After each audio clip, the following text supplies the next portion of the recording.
Lectura de la epístola del apóstol San Pablo a los Efesios.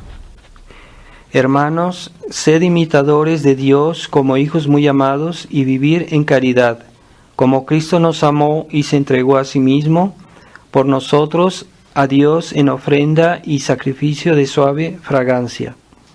Mas la fornicación y toda carnalidad y la avaricia, ni se nombre entre vosotros, cual conviene a santos, ni palabras torpes o vanas, ni chocarrerías impertinentes, sino más bien acciones de gracias. Porque sabed y entended que ningún fornicario, ni deshonesto, ni avaro, que es tanto como idolatría, heredará el reino de Cristo y de Dios.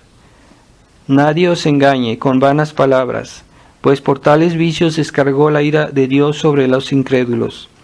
No tengáis pues parte alguna con ellos, antes sí, erais tinieblas, mas ahora sois luz en el Señor. Proceded cual hijos de la luz, y el fruto de la luz consiste en toda bondad, justicia y verdad. Continuación del Santo Evangelio según San Lucas. En aquel tiempo estaba Jesús lanzando un demonio que era mudo. Y así que hubo echado al demonio, habló el mudo, y se maravillaron las turbas. Mas algunos de ellos dijeron: por arte de Belcebú, príncipe de los demonios, echa este los demonios.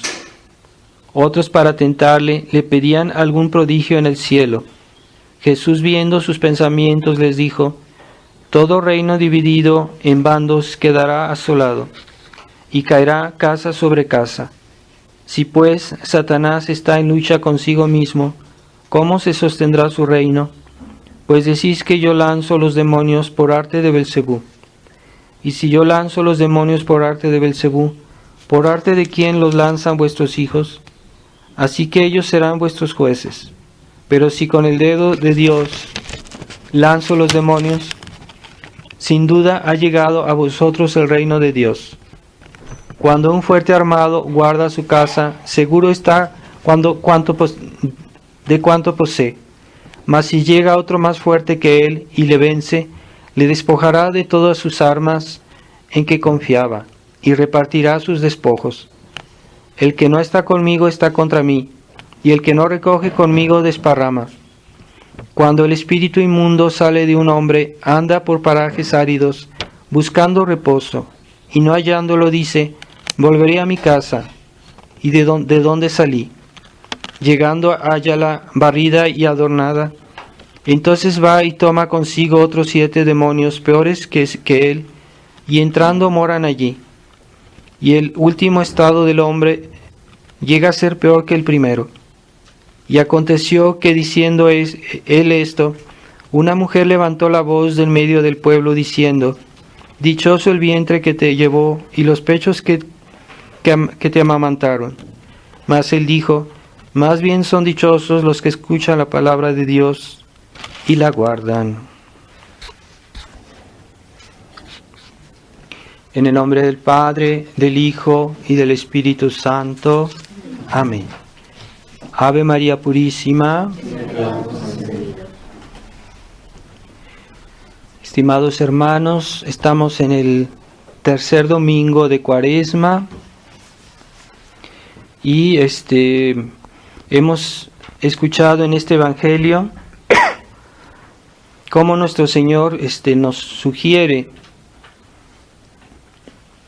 el mal de la duplicidad, porque nuestro Señor, a pesar de haber hecho un milagro, los judíos, los fariseos probablemente estaban ahí para decir todavía que eso era una obra del diablo, ese milagro. Y nuestro Señor le dice: pues no es posible que el demonio esté contra sí mismo, porque todo reino dividido perecerá. Así que el reino del demonio tiene su consistencia, y el demonio no puede actuar contra sí mismo. Así como Dios también, el reino de Dios es diferente y Dios no puede actuar de una manera contradictoria. Esa mentalidad que hoy invade al mundo de querer de aceptar las cosas absurdas, de aceptar las cosas contradictorias, de querer convivir con el bien y con el mal, de creer que es posible servir a Dios y después hacer cosas que van contra Dios, aunque sean leves, aunque sean ligeras, pero esa mentalidad hace mucho daño. El hombre, hubo tiempos en que hasta los hombres malos eran congruentes con lo que pensaban, tenían convicciones, aunque fuera en el error, aunque fuera en la mentira, ellos tenían sus ideas y las mantenían.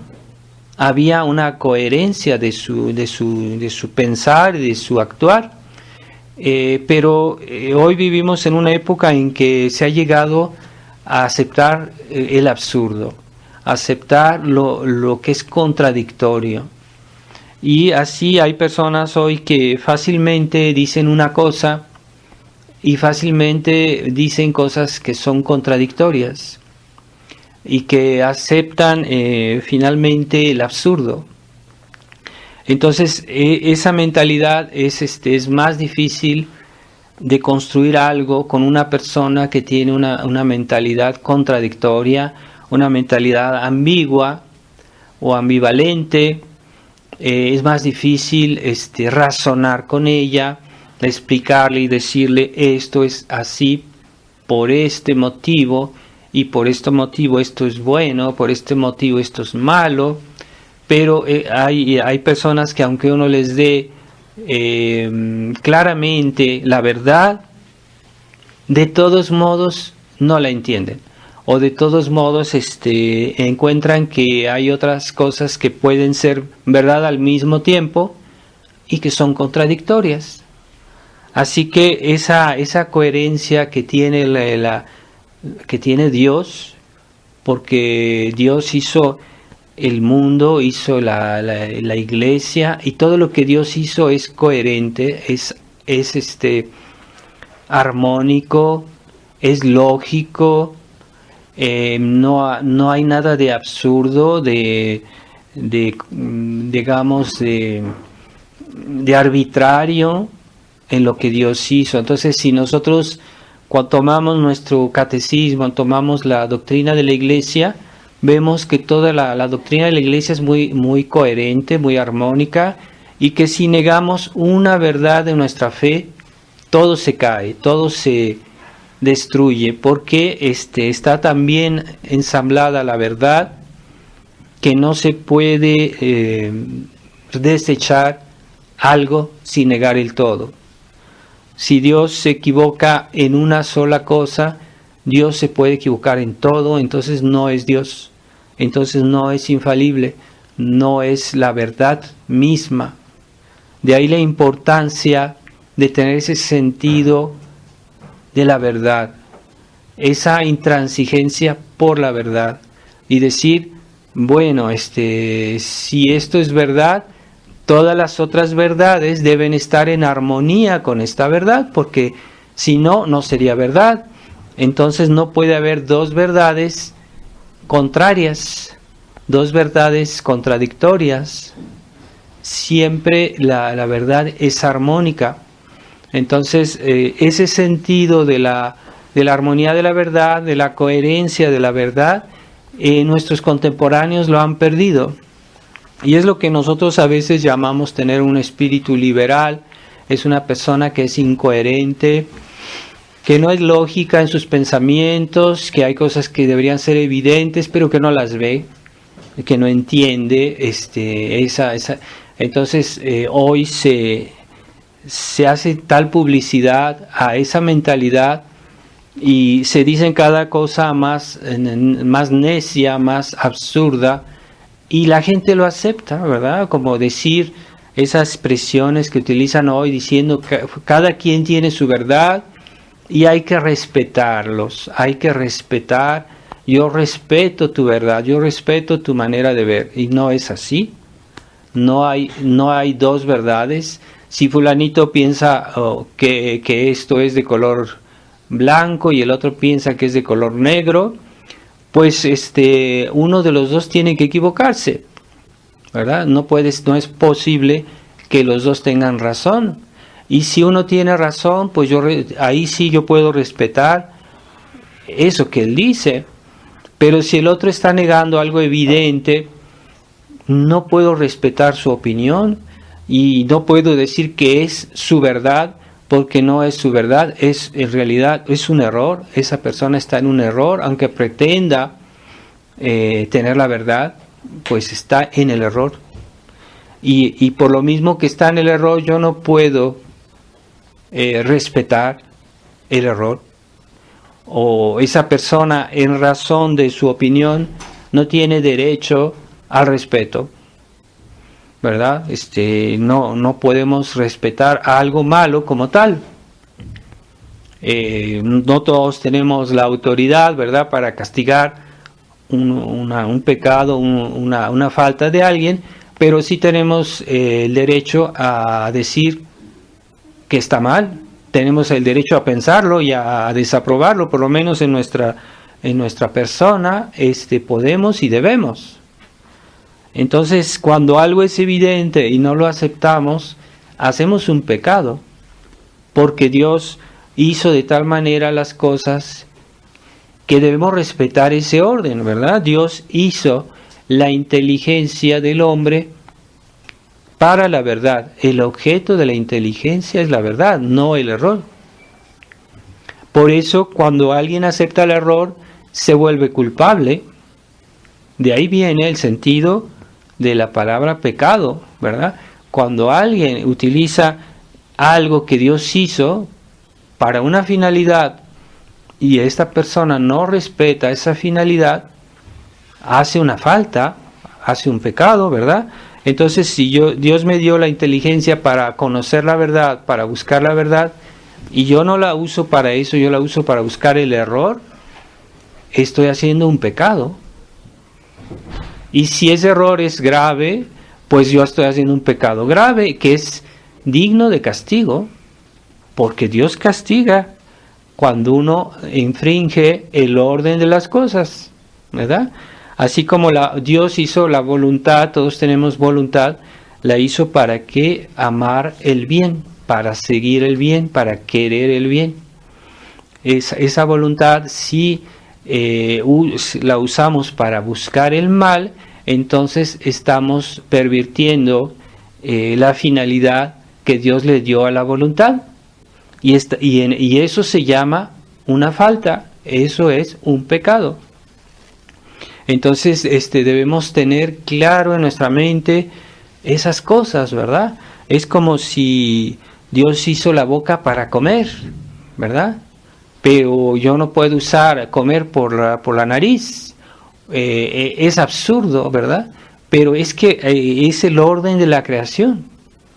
Pero hoy hay personas que hacen cosas absurdas y consideran que eso es un derecho. Entonces están infringiendo el orden de la creación, están haciendo pecados, ¿verdad? Así como que, por ejemplo, Dios hizo a la mujer para ser mujer y al hombre para ser hombre. Así que si una mujer quiere ser hombre, pues es un absurdo, porque en su misma naturaleza está inscrito el orden femenino y incluso dicen que en sus mismos genes ya está inscrito que una mujer es mujer, que un hombre es hombre, y eso no se puede cambiar, aunque les hagan operaciones y que les hagan y les dan hormonas y todo eso, pero eso no cambia su naturaleza, siguen siendo mujeres o siguen siendo hombres. Y aquellos que tienen inclinaciones desordenadas, pues lo que deberían hacer es luchar contra esas inclinaciones desordenadas y tratar de poner orden en su vida. Sí, puede haber personas que tengan enfermedades, ¿verdad? Tengan inclinaciones, pero la inclinación no quiere decir que uno esté obligado a hacer algo malo, ¿verdad? Todos con el pecado original nacimos con inclinaciones que no vienen de Dios, que vienen del pecado original. Y esas inclinaciones, no porque las sentimos, tenemos derecho a llevarlas a cabo, ¿verdad? Por ejemplo, nacimos con inclinaciones al pecado. Por ejemplo, todos tenemos algunos movimientos de ira o de impaciencia o alguna tentación, pero sabemos que no debemos hacerlo, que no debemos llevar a cabo eso porque está mal. Aunque sintamos la inclinación a hacerlo, aunque sintamos el deseo, pero eso viene de una naturaleza enferma. No es como Dios la hizo. Dios la hizo sana, pero se enfermó con el pecado. Así que a esos desórdenes que algunas personas sienten en su cuerpo, en su naturaleza, no quiere decir que estén bien por el hecho de que ellos lo sienten, sino que están siendo tentados y deben luchar contra, ¿verdad? Si hay, por ejemplo, enfermos que les dicen que ahorita tú no puedes comer, una persona que la han operado y le dicen tú no puedes comer porque si comes te vas a morir, tienes que esperar un momento a que te recuperes de tu operación. Y si esa persona siente la inclinación a comer, pero no es el momento y no debe hacerlo, entonces hay cosas que podemos sentir inclinación, ¿verdad? Por ejemplo, el exceso en el comer, tal vez algunos movimientos que pueden ser desordenados. Pues entonces ahí está el momento de resistir y tener paciencia y hacer un poquito de penitencia, ¿verdad? Por eso la Iglesia nos enseña a contradecir nuestra naturaleza y a no hacer lo que le gusta a la naturaleza. Eso se llama hacer penitencia, ¿verdad? Para eso está el tiempo de Cuaresma, para negarnos a nosotros algunas inclinaciones que a veces incluso no son malas, ¿verdad? Es natural que comamos, pero la Iglesia nos pide hacer abstinencia, ayunar, nos pide hacer esfuerzos de cosas que nos molestan, para que nuestra naturaleza se eduque, se vuelva dócil a la voluntad de Dios. Entonces, cuando no le damos siempre todos nuestros antojos a nuestra naturaleza, estamos aprendiendo a controlar nuestra naturaleza, a domarla como se doma un caballo, que aunque sea un caballo así que tiene mucha energía, si no está domado no sirve de nada ese caballo, nadie lo puede utilizar, no puede servir para nada.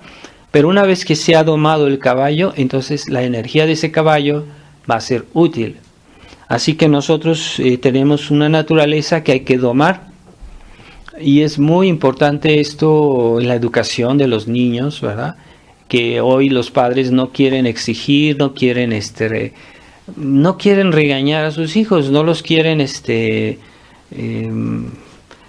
castigar o obligar a hacer esto o a no hacer esto. Entonces son niños que no saben domar, que no tienen una naturaleza domada. Y por eso cuando crecen pues son personas que no las puede uno controlar, no las puede uno dominar, porque no obedecen a la voz de la razón, a la voz de la verdad de Dios, y hacen lo que les gusta, lo que se les antoja.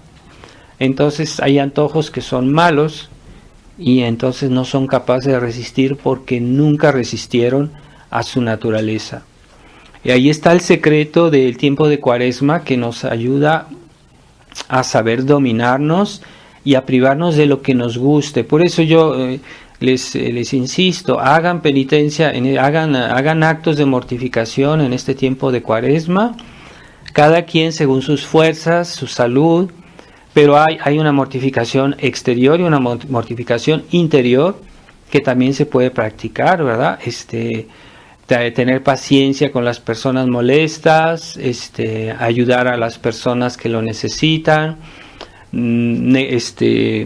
dar nuestro tiempo para hacer alguna buena obra, privarnos de ver cosas que nos gustan y sobre todo cosas que están mal, hacer más esfuerzos, conversión. La Cuaresma es tiempo de conversión, de confesión y también de mortificación, ¿verdad? Entonces la es normal que evitemos el pecado todo el año, es normal, pero en Cuaresma deberíamos hacerlo con más energía, con más y es el tiempo de confesarse para que prepararse al tiempo de Pascua, para que el tiempo de Pascua recibamos gracias más abundantes si hemos hecho una buena Cuaresma.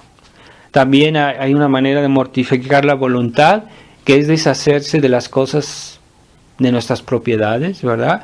Ayudar, dar limosna, ayudar a los que lo necesitan, ayudar a la iglesia. Es por eso que en Cuaresma se pide el diezmo, ¿verdad? En otros tiempos era mucho más exigente eso. En otros tiempos se daba realmente el diezmo. Es la 10ª parte de todo lo que se tiene, de todo el salario, de todas las propiedades, se daba el diezmo a la iglesia. Ahora la iglesia no lo pide de esa manera, pero hay que saber que hay una obligación de ayudar a la iglesia. Pero también se puede hacer en un espíritu de penitencia, o de ayudar a los pobres, de ayudar a los demás. A veces, si uno sabe que hay personas o una familia que está en grave necesidad, o que puede pasar, yo he visto casos de personas que uno se entera que están en una grave necesidad, entonces uno puede ayudarlas en la medida que uno lo puede hacer. Así como también la penitencia se hace en la medida que uno lo puede hacer, porque hay personas que no pueden hacer demasiado ayuno porque no tienen salud o por alguna razón, su deber de estado, etcétera. Pero hay otras personas que tienen salud, entonces con más razón deberían hacer esfuerzos, ¿verdad? Yo sé de personas que no tienen mucha salud, pero de todos modos hacen mucha penitencia. Entonces hay que tener cuidado de realmente hacerlo de una manera que sea razonable. Y así el sentido de la penitencia cristiana pues ya se ha perdido. Hoy en la mentalidad del mundo moderno, hacer penitencia no tiene sentido. Es una cosa, para la gente moderna es algo absurdo. Decir, bueno, voy a hacer penitencia, voy a privarme de comida, voy a estar de rodillas todo el tiempo que digo mi rosario, sin apoyarme, con los brazos en cruz. Entonces eso dice la gente, ay, ¿tú para qué quieres sufrir? ¿Qué sentido tiene? El sufrimiento tiene un sentido expiatorio para la expiación de los pecados. Ese sentido tiene la expiación. Así murió Jesús en la cruz para expiar, y qué mayor penitencia que morir en la cruz. Es el sentido de Cuaresma. Ahora nuestro Señor hizo una penitencia que a Él no le correspondía porque Él no hizo pecados, y nosotros somos los que pecados que por los cuales Jesucristo murió, así que nosotros es a quien nos correspondería normalmente hacer penitencia, sufrir, y no lo entendemos. Está ahí el problema. Entonces tratemos de expiar nuestros pecados. Todo eso se puede englobar en el tiempo de Cuaresma, pero no hay que excluirlo en el resto del año. Lo que pasa es que en Cuaresma la Iglesia nos pide poner más acento en la cuestión de la penitencia, pero la penitencia se puede practicar todo el año, porque siempre habrá mucho que expiar. Y aquellos que no habrán hecho penitencia de sus pecados, pues si un día van al purgatorio, van a pasar más tiempo, van a sufrir más y van a arrepentirse de no haber hecho suficiente penitencia en este mundo. Así que vale la pena, porque como dice Santo Tomás, el más pequeño sufrimiento del purgatorio, porque en el purgatorio hay muchos sufrimientos, pero el más pequeño de todos los sufrimientos del purgatorio es más grande que el más grande de los sufrimientos que tenemos en esta vida. Así que no nos hagamos ilusiones de que el purgatorio va a ser algo sencillo, y lo que hacemos en vida tiene mucho más valor expiatorio, y que lo que se hace en el purgatorio. Porque en el purgatorio es una expiación. El purgatorio es esa penitencia que no quisimos hacer en la tierra. El purgatorio es el pago de nuestros pecados, de que no quisimos expiar en este mundo. Por eso está muy bien que a veces hagamos decir una misa por una persona que murió, porque por si acaso está en el purgatorio, para que Dios la libere del purgatorio por los méritos de la misa. Pero si esa misa se dice en vida por esa persona antes de que muera, le va a servir mucho más. Cuando pensamos en ofrecer una misa por los pecadores, por nuestros pecados, por la familia, poco se les ocurre hacer decir una misa, pero la misa es el sacrificio de Jesús renovado en el altar. Entonces la misa tiene un valor expiatorio infinito. Así que si hacemos decir una misa por alguna intención, es bueno que nos unamos a esa misa, si es posible, y acompañemos esa misa con nuestras oraciones, para que los frutos de la misa se apliquen más abundantemente. No basta hacer decir una misa, hay que tratar de unirse a esa misa que se va a decir o se dice, diciendo algún rosario, alguna oración, unirnos a la intención de esa misa. Pero en el fondo la misa es la penitencia que nosotros no hacemos o que no hicimos y que Jesucristo la hace Él en nuestro lugar. Hay que entender eso. Es muy generoso de la parte de Dios, esa bondad de Él sufrir por nuestros pecados. Pero hoy ya no se piensa en la importancia de la expiación. Y es una realidad inevitable y que tenemos que pasar por ella. Entonces hay la expiación voluntaria, la expiación meritoria, porque es esa que realmente nos obtiene el perdón. Y desgraciadamente hay una expiación que no merece nada y que no merece perdón. Es la expiación de los condenados en el infierno, que tienen que expiar su pecado, y el infierno es un castigo, no es por otra razón que están los condenados en el infierno. Es un castigo, es una expiación, pero que no tiene fruto y que no será jamás suficiente. Será por toda eternidad el sufrimiento del infierno. Así que no juguemos con esas cosas. Realmente Dios es bueno, es infinitamente bueno, pero Dios es justo. Por lo mismo que es bueno, es justo. Y todo pecado debe ser expiado, toda falta debe ser expiada en esta vida o en la otra, de una manera u otra. Siempre habrá justicia. Y como Dios es infinitamente justo, pues bien, la justicia es muy exigente. Dios no va a dejar pasar nada. Como dice nuestro Señor, hasta los cabellos de vuestra cabeza están contados. Dios os pedirá cuentas de la mínima palabra ociosa. Así que hay que tomar en cuenta todo eso y no perder ese momento precioso de esta vida, porque todo lo que hacemos en esta vida, que a la gente a veces está ahí perdiendo el tiempo y uno le dice, ¿qué estás haciendo? Y dice, estoy pasando el tiempo. Pues este tiempo de esta vida es decisivo, porque lo que se hace en esta vida es para toda la eternidad. Esta vida va a decidir cuál será nuestra eternidad, no solo cuál, cómo será nuestra eternidad, nuestro nivel de felicidad o el nivel de desgracia o de sufrimiento por lo que se hace en esta vida. Así que todo lo que hacemos en nuestra vida es importante porque tiene consecuencias eternas. Así que yo voy a preparar la comida, o que yo voy a salir, que voy a hacer esto, decirle esto a esta persona. Todo es importante porque tendrá consecuencias eternas, así nomás, así de grave, así. Entonces, aunque ese detalle parezca que no en sí no es grave, pero sí lo es por las consecuencias, porque Dios nos dio esta vida para escoger la eternidad feliz o la eternidad de desgracia.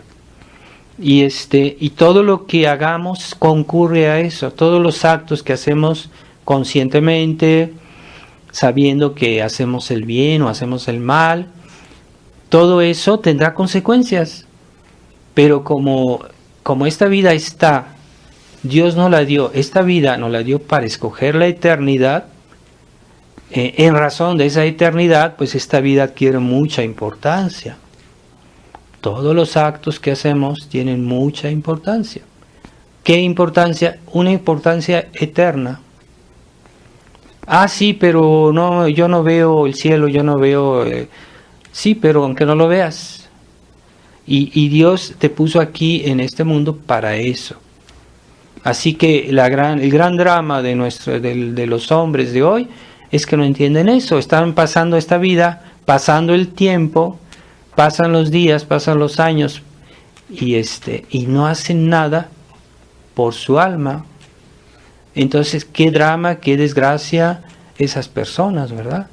Y que si uno les quiere decir, pues hay un Dios, hay una ley, hay una iglesia católica que respetar, no quieren saber de eso, no les interesa. Tienen otras cosas más importantes, según ellos, que hacer. Sí, yo no fui a misa porque tengo que hacer esto, porque tengo que ir allá, porque entonces se olvidan de lo más importante. Y el orden que hay en el mundo es el orden que Dios hizo. Cuando nosotros utilizamos un aparato, nos fijamos de qué manera el fabricante lo concibió y cómo debe funcionar, pues respetamos las reglas del fabricante, si no, ese aparato no va a funcionar. Entonces, cuando Dios hizo el mundo y cuando Dios lo rescató por la redención, Él puso sus reglas. Y esas reglas, si uno no las respeta, es solo para nuestra desgracia. El que no las respeta es el que va a pagar las consecuencias. No hay otra opción, no hay otra salida, no hay otro orden. El orden actual de la creación, el orden actual de las cosas, es que nos debemos salvar por medio de la iglesia, por medio de Jesucristo, por medio de los sacramentos, por medio de... Y no hay otro medio, no hay otra posibilidad imaginable, imposible, que el orden que Dios hizo. Así que cuando alguien pretende salvarse sin Jesucristo, imposible. Nadie se puede salvar sin Jesucristo porque Jesucristo es el Redentor. No te puedes salvar por el Espíritu Santo, no te puedes salvar por Dios Padre. No, porque el que se encarnó para salvarnos y que murió en la cruz fue el Verbo. No hay otra posibilidad. Por eso en la iglesia siempre se nos habla de Jesucristo, Jesucristo, Jesucristo. No es que se niegue que el Espíritu Santo y el Padre sean igual de importantes, porque son las tres personas de la Santísima Trinidad, pero en el orden actual de las cosas nosotros necesitamos más a Jesucristo, porque es el mediador, porque es el Redentor, y no hay otro camino. Nadie se puede salvar por Buda o por Mahomet o por Lutero, por nadie. No, son falsas opciones que el demonio ha sembrado en el mundo para desviar a las almas de lo que es importante, de lo que es verdaderamente nuestro fin, nuestra salvación. Entonces, cuidado con esas cosas. También Jesucristo, Él dijo, sí, yo soy el mediador, pero yo quiero que las gracias que yo gané se apliquen por medio de la iglesia, por medio de la Santa Misa. No hay otro medio. Si yo quiero que Dios me perdone mis pecados, tengo que confesarme. No hay otro medio. Entonces los hombres dicen, no, es que yo no me confieso porque los sacerdotes son pecadores como yo. Pues todos somos pecadores, sí. Pero Jesús decidió que fuera así y no hay otro medio. ¿Verdad? Entonces Jesucristo dijo, yo morí en el altar para tu salvación, pero las gracias que yo gané en el Calvario se aplican en la Santa Misa. Es en la Santa Misa que yo recibo esas gracias que Jesucristo ganó cuando murió en el Calvario. No hay otro medio. Entonces, la asistencia a la misa es muy importante. Es ahí que se nos aplican las gracias que Jesucristo ganó en el Calvario. Por eso la Iglesia puso la obligación de ir todos los domingos a misa. Obligación grave, bajo pecado grave. Entonces, cuando es posible, cuando no hay un obstáculo mayor, muy grave, pues a veces no se puede, ¿verdad? Puede pasar que alguien esté muy enfermo, que esté en cama, pues no puede ir a misa, claro. Pero cuando razonablemente alguien puede ir a misa, debe ir a misa. Y así. Pero debemos comprender que la iglesia es algo necesario. No porque es porque Jesucristo lo decidió así. Y dijo, yo quiero que, si quieren salvarse, si quieren recibir las gracias que yo gané, tienen que ir a la iglesia católica. A la iglesia como Jesucristo la fundó. Pero el demonio siempre encuentra nuevas astucias para destruir. Y lo que ha intentado el demonio ahora es pervertir la iglesia. Hacer nuevos sacramentos, nueva misa, nueva teología. Y entonces no es realmente eso la iglesia. Entonces lo que hay que hacer es buscar la verdadera misa, los verdaderos sacramentos, la verdadera enseñanza de la iglesia. Ahí está la salvación. Pero si se pervierte eso que Dios hizo para nuestro bien, pierde su valor, ¿verdad? Es como si yo, una manzana me sirve para alimentarme, pero si esa manzana está envenenada, pues ya está pervertido el orden de esa comida, y en lugar de hacerme bien, me hace mal. Entonces yo no debo comer manzanas que están envenenadas. Y entonces por eso es cierto que necesitamos de la iglesia, pero la iglesia tal como Jesucristo la fundó, no como fue modificada, pervertida por los enemigos de la iglesia, que entraron en la iglesia y que han querido modificar la iglesia al gusto del mundo, al gusto del demonio, al gusto del pecado. Entonces pierden su valor. Ya no es igual. Hasta los sacramentos modernos ya se puede dudar si son válidos, porque si uno cambia como Jesús los hizo, Jesús le dio una materia, una forma, un ministro. Si uno no respeta esas reglas que vienen de Jesucristo, ese sacramento en realidad no es sacramento, no vale, no da la gracia. Si yo cambio las palabras de la consagración de la misa, ya no hay hostia, Jesús no baja al altar, ya no está presente la presencia real de nuestro Señor. Entonces no basta que haya misas, porque hay misas protestantes, hay misas modernistas, no basta que haya misas, tiene que ser la misa católica, la misa tradicional, la misa que viene en la tradición de la iglesia de 2000 años de existencia. Porque lo que Jesucristo hizo nadie lo puede cambiar, ni el Papa.